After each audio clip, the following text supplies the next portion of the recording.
Welcome, everyone, to episode 7 of The Bonbon Show. Today is May 4th, 2025. May the 4th be with you. May the 4th be with you too. I am one of your hosts, Aaron. About a week and a half ago, our lives forever changed when Clair Obscur Expedition 33, a game for PC, PlayStation, and Xbox, dropped on April 24th. While Kirk and I are still in progress of playing this game, both of us have been very eager to chat about our general sentiment and opinions of what we have played so far.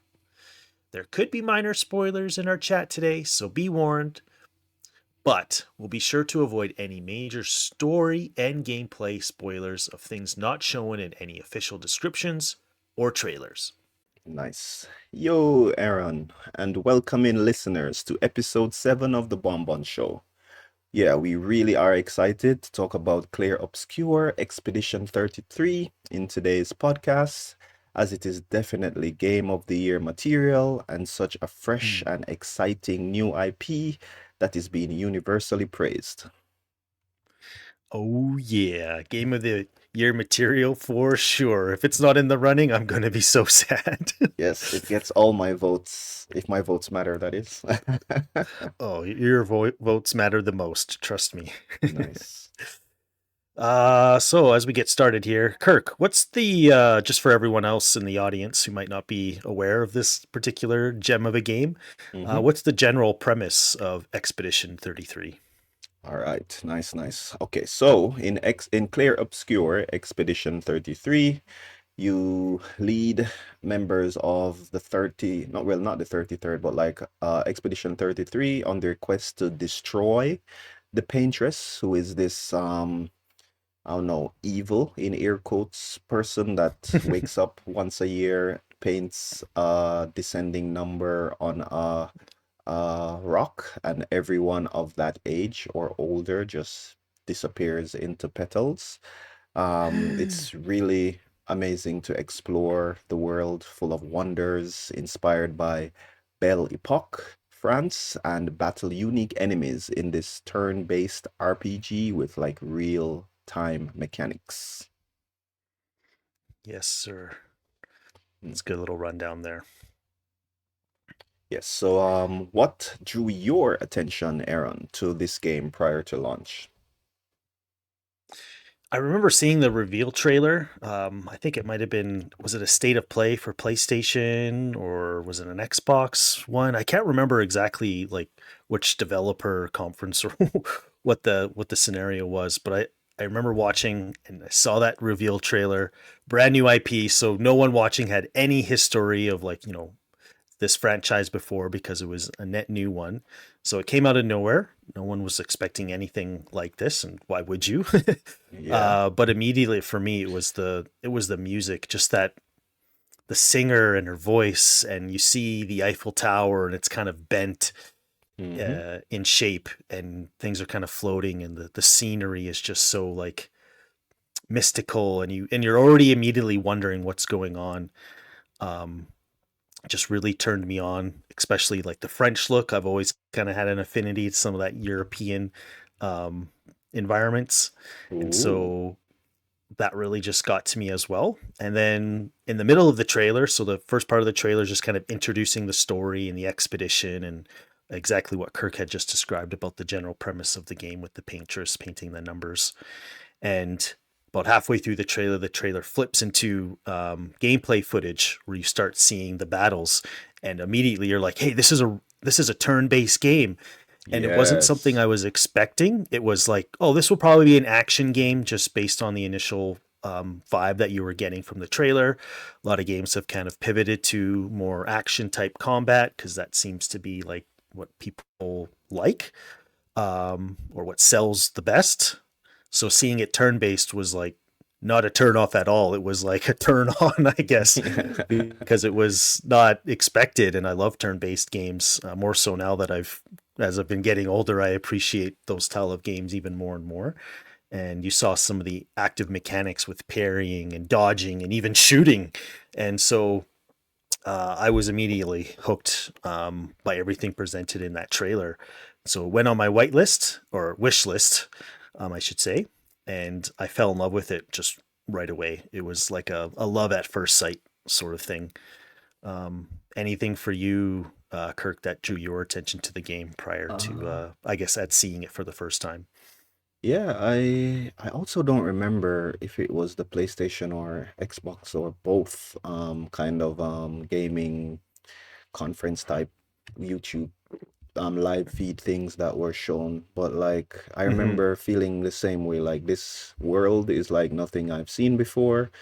These characters look interesting. This battle system is turn-based. You know what I mean? Like no Hmm. huge triple A type studios are doing any type of turn-based action game, RPG type story heavy games much anymore. So I was just like Yeah, that's true. that transition from the epic French themed trailer to gameplay, and the gameplay looked epic as well even in those early stages. I was just like, yep, just like you on my wish list. Yeah, and I've been just excited about like the return of single player story driven experiences in games. I guess from a financial perspective, I get it that the last decade has been more about like live service games, multiplayer Mm-hmm. games, looter shooter, battle royales, extraction shooters, where you know what I mean? They can have loot boxes and you buy skins, and it's a game. It's what do you call it now? It's the time when you play one game primarily, usually with your Hmm. friends, and you're invested in playing that over and over and over, like Fortnite, etc. So like you're Hmm. playing those games for many years at a time, and you've spent hundreds of dollars in those game environments versus you buy a single player story game and you spend, I don't know, 50, 60, 70, I guess now $80 soon. And you Yeah. play it and you're done. So from a financial perspective, I guess many studios have been turning away from these types of high quality story driven experiences, but I'm just so happy to have Claire this game Expedition 33 doing this type of thing, high quality story, and I was just like, yes, I have to play this. All right. So, what are your initial thoughts so far, Aaron, of your experience playing the game? I have kind of three main buckets of emotions, I guess I wanted to put everything in. Ooh, So the buckets. first one I wanted to talk about was just the word passion, and I wanted to demonstrate how passion is seen in this game, at least from my perspective. Okay. And the first piece I wanted to touch on that kind of describes the passion for me that's put into this game is the soundtrack. And that might be the kind of an odd place to start when you're thinking about the game and everything else that is in the game. But the soundtrack for me is just, it's just so lovely. It's sad at moments. It can be haunting. It can be beautiful. It can be um, joyous. Yeah, For me, it's action like just, rah. Sometimes you're like, ah. yeah, it can pump you up in the right, it pumps you up in the right spots when you're battling. The active battle music is great. It really sets the mood, and especially from as soon as you boot up the game and you see the in-game footage for the first time and you're listening to the characters talk, the music sets the tone, and it's been setting the tone the entire game so far. And I've the soundtrack launched the date that the game came out as well, and it's the only thing I've been listening to since April 24th. I can't Nice. stop listening to it, and even my wife is humming the songs now because I'm playing it so much, and I love it, and I can see the love that's gone into crafting the soundtrack for this game. And I was doing some reading on the French composer. His name is Laurent Testard, and he spent 5 years working on the game's soundtrack. And the soundtrack is comprised of 154 songs, Whoa. spanning more than 8 hours of music. And just hearing that fact of how much time and effort and love and dedication has been put into the soundtrack gives me so much hope and belief that if that much time and effort's been put into the soundtrack, then that much dedication is also being put into the game itself. And so that's kind of where I see the passion starting for me is within the soundtrack. And then that moves into two other pieces for me is the environment and world building. And Kirk had mentioned that Belle Epoque terminology, which translates into beautiful age. And it was a period in France from approximately 1871 to 1914. And there was a lot of significant economic and artistic and scientific advancements during that time. And it was kind of a time of peace and prosperity in France, and lots just like love and beauty and just enjoyment and lots of cultural achievements, especially in art and literature and architecture. And you can really see that type of love and influence coming into this game. And it's not a world or a setting or a time period that we see very often in Not at games. all. Not Um, at all. yeah, and this particular studio that developed the game is a French studio based out of I think it's Montpellier in France, um, and so yeah, it's just kind of like a breath of fresh air in the industry when we're kind of used to the same kind of stylistic type games, where this comes along and just kind of swifts you off your feet, and you're like, whoa, this is so new and refreshing. The music, the setting, and again, so I just see the passion being put into the craftsmanship of developing all of the assets that are made up of that make up the world and the buildings and the set pieces within the game. And then lastly is just the gameplay itself. It's inspired by old and new games with their own unique twist on it. And I've started the game on expert mode, which is something What? usually I don't do. Yeah, what am I doing? Expert? I'm no expert at video games. Oh I'm just a my pleb. Lord. I like punishment. Um, so if I had to like combine a whole bunch of different things that you might be able to refer to, it feels like a Souls-like Sekiro game with turn-based mechanics like Sea of Stars, if you're familiar with that little nugget of a RPG that came out a couple of years ago, mixed in with like some music rhythm type button presses for the mechanics such as like dodging and parrying and jumping and countering and that sort of thing, all mashed up into one little game. And while the parries can be like really tricky, and something I kind of didn't don't really love, especially like in Sekiro. I never beat Sekiro. I know Kirk loves Sekiro. It's Noob. like one of his Get good, favorite scrub. games of all time. Yeah, you're so much better at me at that game than I am, by far. Um, but something just clicked for me with the whole parry system in this game. And while I could just dodge things, the fact that you can parry and then you can counter, and it just the how they've designed that whole interaction in the game just feels so good when you counter back. It's just a glorious feeling. And again, I can just feel the passion and dedication that went into developing those gameplay systems for players to interact with. They really spent a lot of time and iterating on those mechanics. And I'm sure it took a lot of time to get to where it is and a lot of testing and whatnot. And I feel like they really nailed it. And so I just, kudos to the team for getting to there. Nice. The second point was just emotional connection and just emotions in general. And for me, this is demonstrated by three characters that I wanted to mention. And these ones are available, or you see these characters in the trailer and on the website. So no spoilers here in terms of these characters. So Gustav, Mael, and Lune that you'll be interested or introduced to really early on into the game. And I think I can relate to all of them in some way. Gustav is, for me, he's kind of like the leader, which I mean, I don't see myself as a leader at all, but he's kind of like torn and broken. You can tell that he's made mistakes, that he probably wished that he would have, done things a little bit differently. But he's also really dedicated to his cause, that he finds, there's it's worth doing. Yeah. But his brokenness too can also potentially maybe get in the way of that dedication and that that feeling, that overwhelming feeling like, things are, at an all-time low, and maybe it's just not possible anymore. And I think there's periods of time where we probably all go through feeling those things. And like all these characters, I feel like all of us can relate to them in some way. Like they feel, you know, real-ish in terms of how they behave and what their motivations are. And same for Mael. She's a bit younger than the rest of the expedition.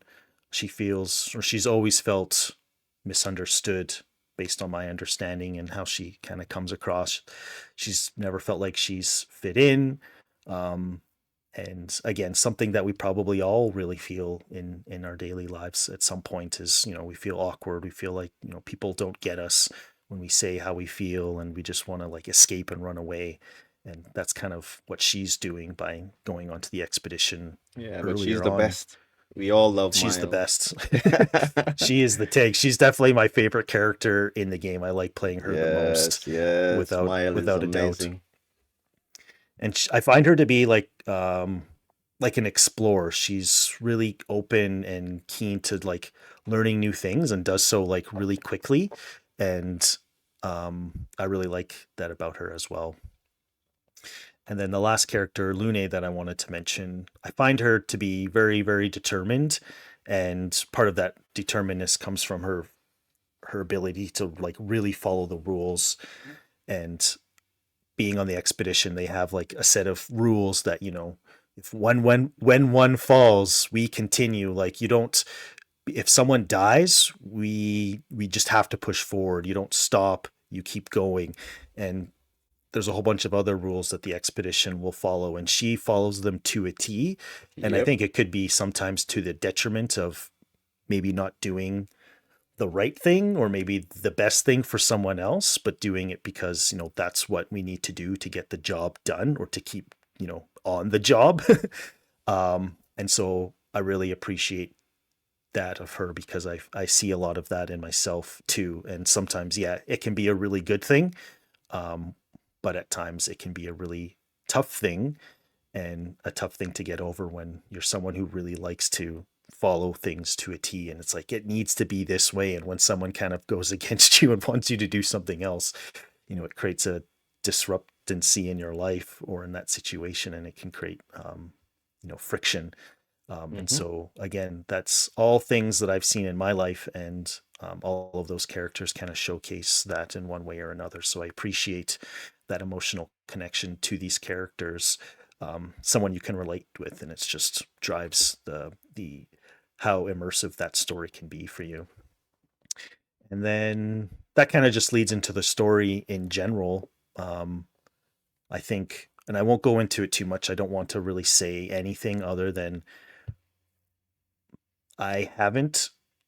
I'll be honest with everyone on this podcast listening. Ooh. I've never cried so much in a game than I have in this game, especially in the beginning stages of the story when you're getting introduced to everything. Everything just felt so heavy and real and sad, and um yeah, I just sat there and just took it all in, and I kind of like reflected it on my own life and how I would interact and be in that, if that situation was placed on me.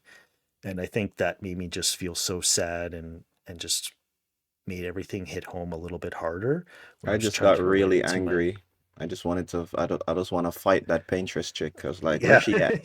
Let that's me at very her. true. So I think, yeah, I won't go into the story, what's been going on, of course, to avoid spoilers, but it's just been a really emotional game for me. And maybe, you know, whatever's going on in my life right now makes it more emotional. But I think there's something there for us to learn from, and just to reflect to, even though it's a fantasy. Whatever's happening here is not likely going to happen in real life, though who knows, maybe a Paintress or Paintress will come up and Will start appear. painting numbers on a monolith, and everything will just go into chaos. But yeah, I just found it really impactful, so I'm really excited and interested to see where the story is going to continue to go. And yeah, the last kind of emotion that I wanted to talk about was just, or perception, was just the wonder of everything. And for me, this is Definitely. demonstrated by exploration.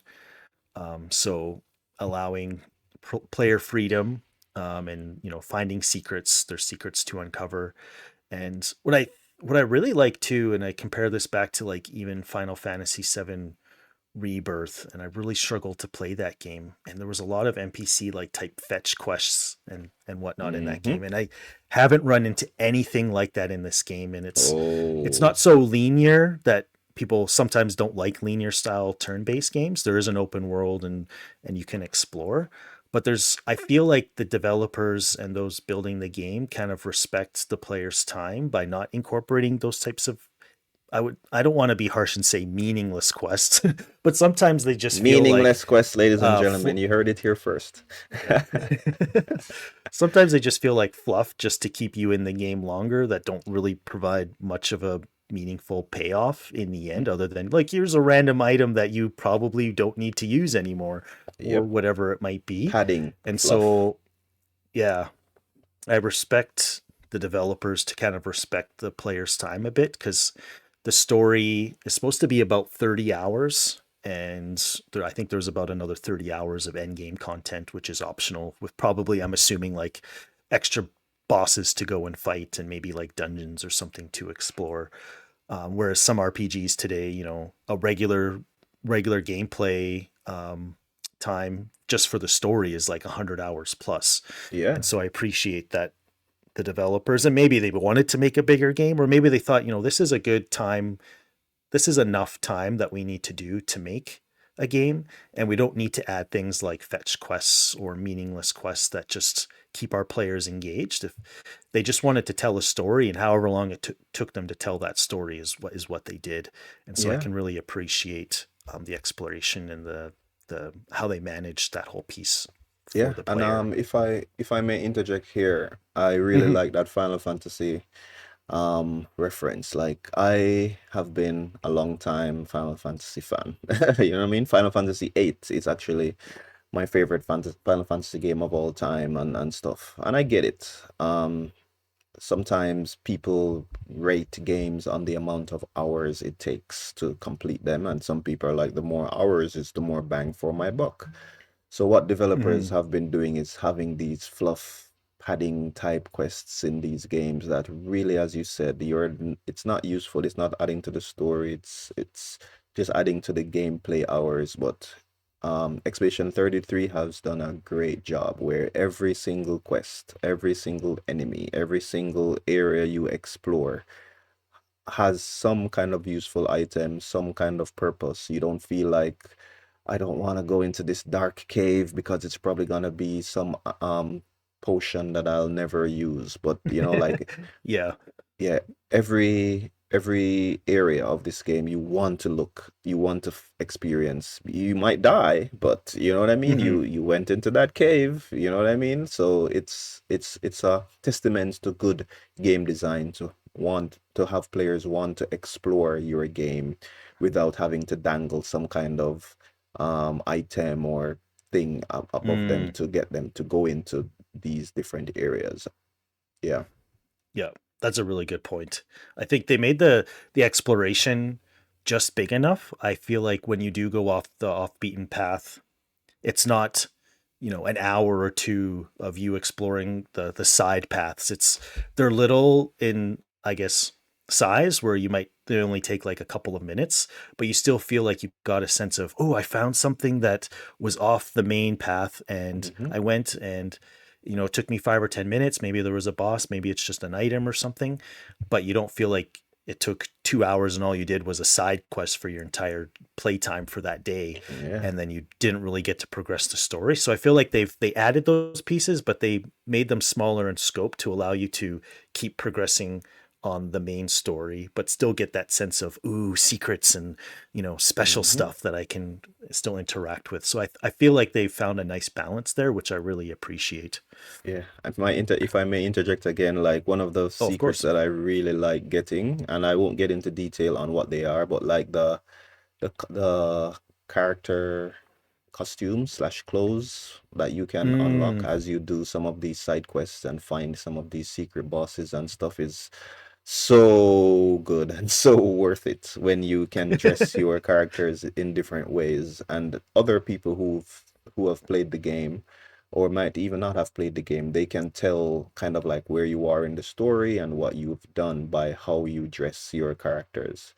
And it's just like even during the cutscenes, whatever you dress your characters in, they are in those clothes during the cutscenes. So it's, I feel like that's a little bit of Monster Hunter. That's the only game I can Hmm. reference right now Yeah. where whatever your equipment is that you're wearing at the time, that's how your character shows up in the cutscenes. So what I like to do is just dress my characters in very silly clothing. This is a serious game. People are dying, Yep. and then I'm here walking around looking very strange. I just love it. I do the exact same thing. I will say, like, yeah, the French influence is very strong in this game, and I'm here for it. So if you love the French stuff, then you will love this game as well. Yes. The the last thing I wanted to say about Wonder, before I get to Kirk's experience, is just the character expression, and that kind of leads into what Kirk was just mentioning with the costumes and stuff. But the other side of that, I wanted to touch on briefly was just the character abilities. I won't go into what all those abilities are or whatnot, but there are a lot of skills that you can unlock for each character. Hmm. And so, how I've been playing the game compared to how Kirk's been playing the game in terms of, what skills he's unlocked, and even out of those ones that he's unlocked, which ones has he been using and how often does he change them, and there's all the Yep. iterations of how and combinations of those skills. And then there's a systems called Pictos, which are like abilities that your character has access to.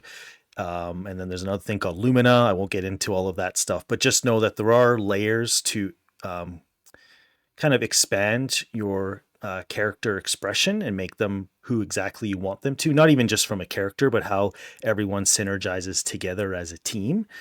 And Hmm. so it's, I think at maybe the first hour or two, I was like, "Whoa, this seems like a lot." I'm not sure if I'm overwhelmed here or if this is. I'm sure I'll get used to it. But as you start unlocking more and you start reading the descriptions and using it a little bit more, it becomes very intuitive on how to use it. So in the initial thought, I was like, "Oh, this is maybe a bit too much," or I'm gonna just run away from using this system. No, you pretty much need to use it, but it becomes self-intuitive just Yep. after playing with it for a few minutes. So Yeah. again, a lot of dedication and iteration, I'm sure, that the team went to, and how to build those systems and incorporate those systems, and how to allow the player to want to use them and how to learn them. So that sense of wonder can be seen in the character expression on developing characters and parties that work for you and work for your situations. And if they don't, then you have the ability to change them when you die, and Which you will a lot. which you will do, and then you can get to your boss battle again with hopefully a team synergy that will work and create success for you. So yeah, those are my early impressions of the game right now. um I know, Kirk, you're ahead of me in the story of Expedition 33, so how has Yes. your spoiler free experience been playing it so far? Yes, this is an amazing game. I feel like you've touched on some of the stuff, but I can expand a little bit more in some areas. You mentioned the battle system. You mentioned Hmm. Sekiro. I'm a huge Sekiro Yes. fan, hint, hint. I think this is the best battle system I have experienced in a video game since Sekiro. It's different Mm. genres. Sekiro is more Souls-like, far more linear, and I think far more difficult. But I think the genres are comparable. It really teaches you the battle system with increasingly difficult battles as you progress through the game. So Hmm. like there'll be bosses you'll run into early in Expedition 33 that will just wipe the floor with you. You know what I mean? But in trying repeatedly, learning how to parry, to counter, to dodge, which elements enemies are weak to, etc., you kind of learn the battle system more, and before you know it, you've beaten that boss, and you're like, oh my God, like I'm stronger now, type of thing, almost like an anime arc. Yeah, like the The player, you yourself are stronger and more wiser and knowledgeable about everything. Exactly, exactly, and that's a feeling that not many games are able to give you. Like Sekiro did that so good. You know what I mean? Like it's Hmm. hard. It's painstaking. It's frustrating at times, but once you've gotten those parries and you're like gliding around these bosses and enemies, you're like, whoa, you used to one shot me, bro. What happened? I got better. Yep. Yeah. So the battle system is also very flashy and very satisfying to counter and dodge. As I said, the player feels more and more of a badass as you learn your characters and take on bigger and bigger enemies. And after a while, you almost feel synced in with the battle system of Expedition 33. Like all the Hmm. characters, as Aaron was saying, are very different. Like Gustav, Lune, and Mael. We can mention those three. It's like none of them play similarly to each other. You know what I mean? Yep. Like all the characters have far different play styles, very different ways of interacting with enemies, and then even though they all can share the pictos that you find, it depends on how you are building your characters. And even within characters like Mile, my Mile is very different from Aaron's Mile. Hmm. So even within the characters, how you equip them makes them play very differently. My Mile is more of a patient, defensive, um, player in the beginning, but as the battle goes on, she starts, changing stances and racking up that big damage type thing. While Hmm. like Lune has just been my straight up healer type of character and stuff. So again, Okay. different people can play the characters differently, and that's a sign of a awesome battle system. Yes.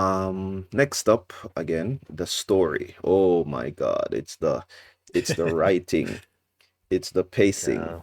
it's the emotions. Like I am so invested in this expedition. I hate this Paintress chick. That Such a strong word. Oh my God, I'm just like shaking my fist, trying not to throw the controller across the room because I'm just like so. It's not some, like what I say, kindergarten type story. It's like some real epic, real life stuff. This is Yeah. definitely a game for adults, you know what I mean? Like Hmm. mature and interesting, you know what I mean? Like people are Yep. dying, you have love interests, you have family stories, you have, like kids coming up looking up to you. It's just like so deep, so many layers. Hmm. I'm so invested. It's so many emotions. And then the music just adds to that in a way that not many game developers understand the importance of the music to the Hmm. story type thing. Yeah. Screw those Nevrons. Nevrons are the name of the monsters that you fight in this game. Like, oh my God. And these Nevrons come in all different shapes and sizes. It's amazing. Um, Yeah. Some of them just destroy me so fast. Oh man. yeah, so like compared to other big video game story heavy hitters, I would compare this to even Elden Ring and like Ghost of Tsushima. Elden Ring was written by, oh my God, I forget his name now, the same guy that wrote Game of Thrones. Oh yeah, Um, is it George R. Martin or something? yes, I've so never they read the books, hired but yeah. Yeah, they hired like a proper writer to write the story of Elden Ring, and it shows. And Ghost of Tsushima was one of the other games that I really got invested in the story and the protagonist, and it just makes sense as you progress through the game. Expedition 33 is definitely on that level. It has no like fluff or real world insertions. um, like it's not taking you out of the story of the world of Expedition 33 to discuss some kind of real world political or other issue, which Mm, depending on the genre and the type of game, it's fine. But in a game like this, you know what I mean? You're trying to be immersed and there are different emotions attached to your characters and like, whoa, such a great story. It's amazing. yeah, you bring up a good Yeah. point. I think it's they created a world. It's unlike our world, and they really want you to try to understand and put yourself into the shoes of those characters in that world at that time. And yeah, it makes sense that you wouldn't try to put real world type stuff into that game because that game in that world doesn't know our world exists, right? Like not to say like Exactly. that's impossible, but yeah, they were really trying to just like make a fantasy world that a player could just get immersive in and yeah, they did a good job. Yep. Another thing that is also a hot topic, talking about the real world a little, is I'm just so happy that this game is a fair price. It Yes. is, I'm playing it on Game Pass right now, Xbox Game Pass, because I got like a 1 month free trial that I didn't turn in when I bought my laptop like over a year, almost a year and a half ago now. So Excellent. I'm playing it, but it's $50, like $50 on PlayStation, Xbox, PC. Like, wow, for a game of this quality with all the time and effort and stuff that is put into this game, a game like this for $50 is almost unheard of in this Hmm. day and age.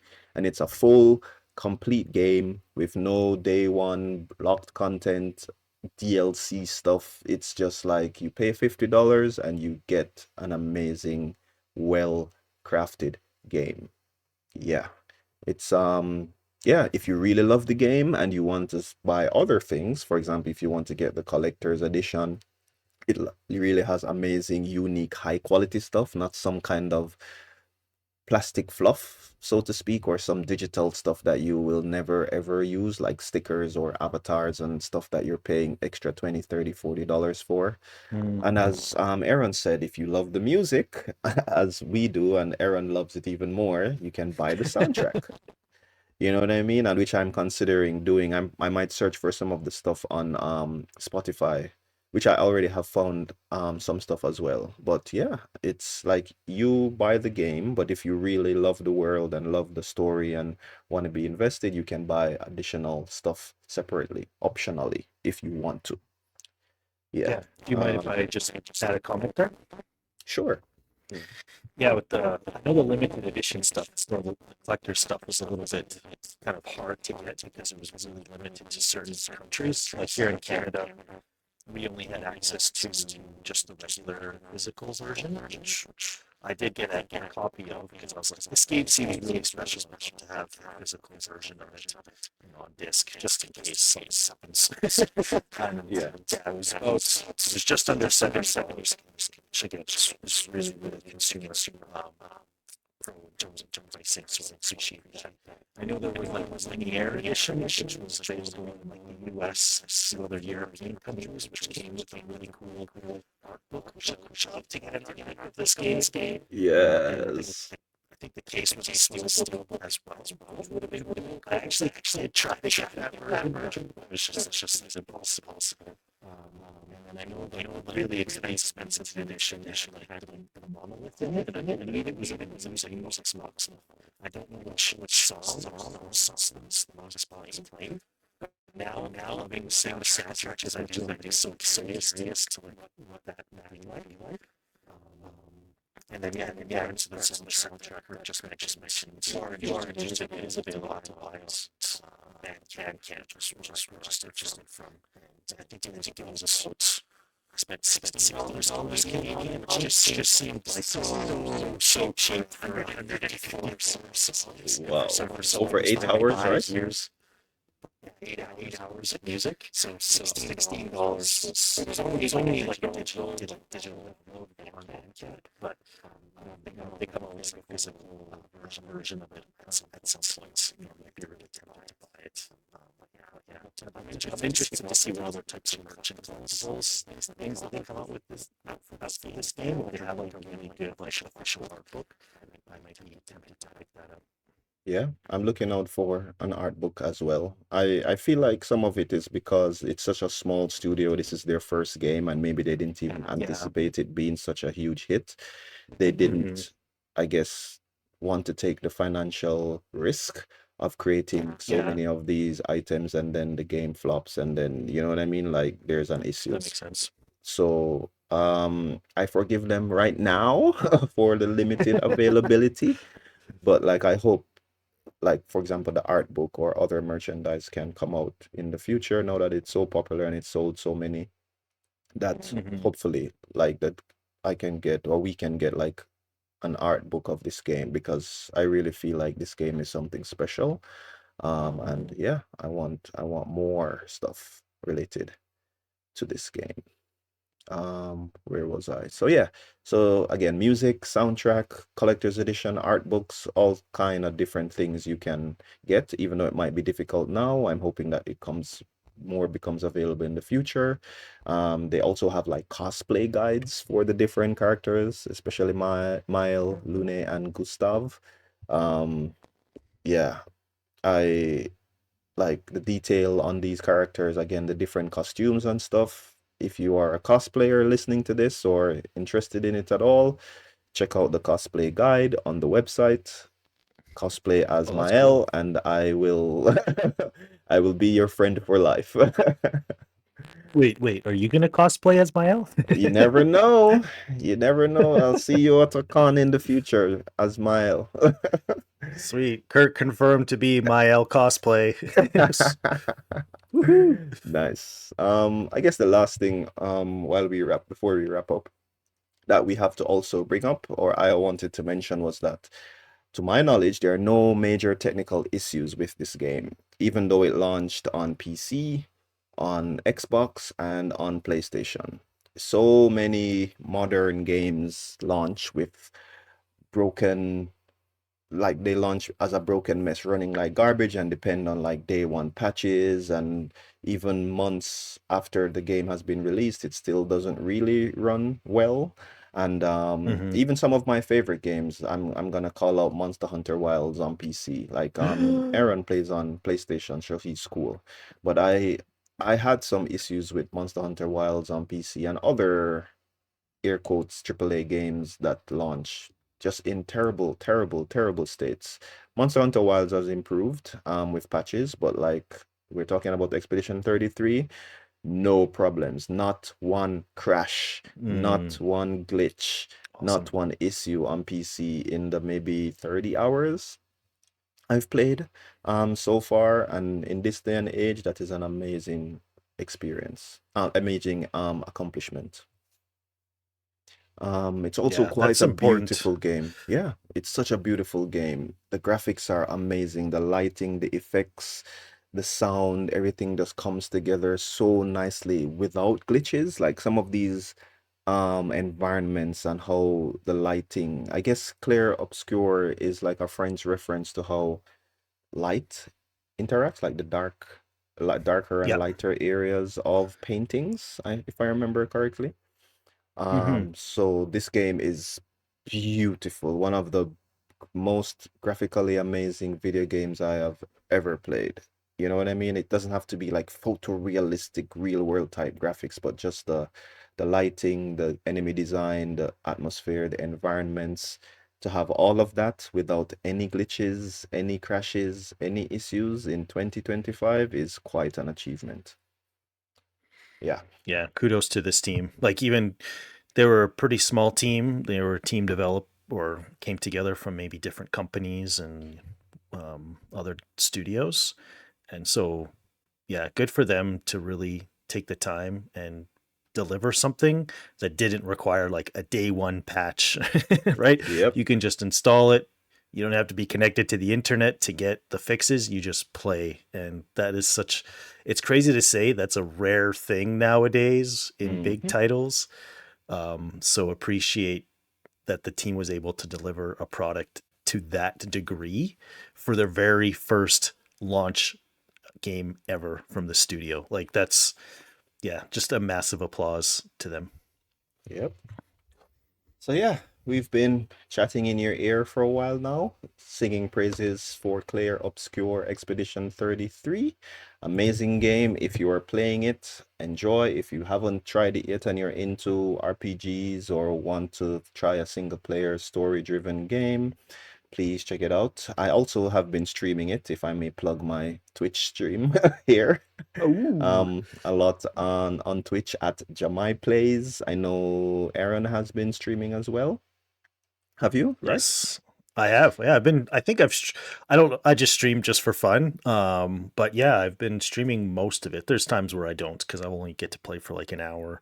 So I'm like I'm not even going to bother. But I have been trying to stream it just like the odd person or Kirk dropping in or some other people dropping in. It's nice to have some company while playing and they can boomy as I'm doing terribly against the boss. Or I'm they can sorry, I encourage me with always some give you a advice. hard time. I always give you Yeah. such a hard time. But yeah, it's fun. So yeah, check us out. I'll drop our um, Twitch links in the show description. And yeah, please enjoy Clair Obscur Expedition 33. I'm looking forward to more games from the studio, more what do you say, more of the story that we haven't completed yet. Hmm. If we've already been having emotional challenges in the story so far, I don't want to imagine what it would be like closer to the end Oh, game, my to the heart. ending. Yeah, I think I'm close to end of the middle of the game now, maybe ending End into of the end middle. game. Yeah, yeah, don't judge my English. But I feel like I'm about to enter endgame now. Aaron is far behind me. Hurry up so I can talk with you I'm about the story. trying. I'm dying too much. Mister, I'm playing on hard mode. Yeah. Yeah, it's slowing me down for sure.